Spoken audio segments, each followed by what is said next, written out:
All right. Hello, everybody, and welcome back to another Hustle and Hoops off-season preview. Today, we are going to be talking about Washington Wizards. Now, finally happened after, I don't know how many years, 4, 5 years, close to 5, 6 years of sitting around waiting every fucking off-season and trade deadline for Bradley Beal to be traded. And finally, with his no trade clause, he has made his way to Phoenix to play with Devin Booker, Kevin Durant, and maybe DeAndre, and we'll see. But we're not going to talk about Phoenix, so we're really not going to talk about the Bradley Beal trade that much. We are going to talk about Washington Wizards ending up with Jordan Poole in that situation.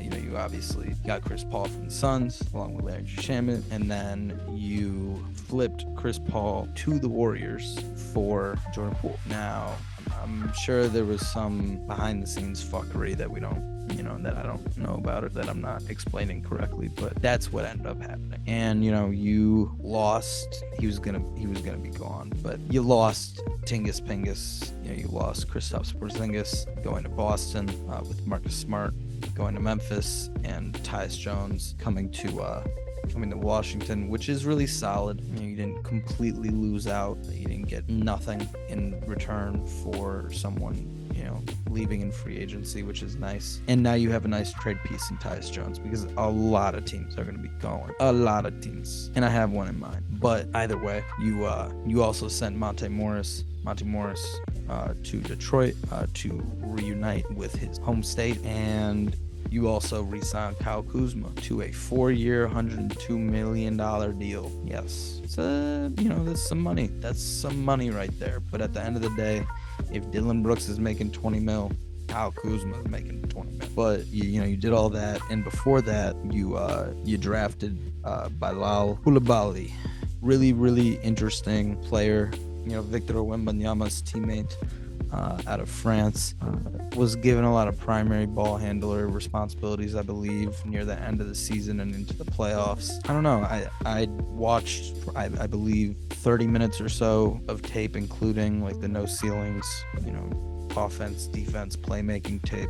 He looks like a solid prospect. 6'6", 6'7", 7-foot wingspan, something like that. I have no real arguments against this pick, especially where they were at. Now, he also acquired Gallo, Muscala, and like I said, Shamet before, within those Porzingis and Bradley Beal trades. I just, Washington is in need of a reset, and they've been in need of a reset, and finally they're doing it, and hopefully, what they've put together will allow the Washington fans to at least have a little bit of fun while they're doing it. Jordan Poole, Kyle Kuzma, Deni Avdija, Corey Kispert, Daniel Gafford, all really fun, solid players. Jordan Poole will obviously give you what he gives you on a nightly basis. A lot of people saying he's going to lead the league in scoring next year. That's probably not going to happen, but it would be really funny if it did. And having the choice between DeLon Wright, Tyus Jones, being able to get rid of hopefully Tyus Jones for some assets and still have DeLon Wright as your rebuilding point guard, or if you're going to run Jordan Poole at the point, I don't know, but even if having DeLon Wright as your point guard, if that's the case, is still really solid for a rebuilding team. And you've got the defense of Deni Avdija, you've got and that is not to say that that's all Deni Avdija has, but that's all that the Washington Wizards have allowed him to have. Obviously, I'm going to go on a mini Denny rant, but if you give him the ball, if you allow him to create for others, you will genuinely be shocked. Go back and watch the Israel tape. Just saying. You will see. Trust. You will see. I don't really have that much to say about Washington. Obviously, I've kind of just rambled, so let's just move on. Shouts out Washington for whatever reason. Peace.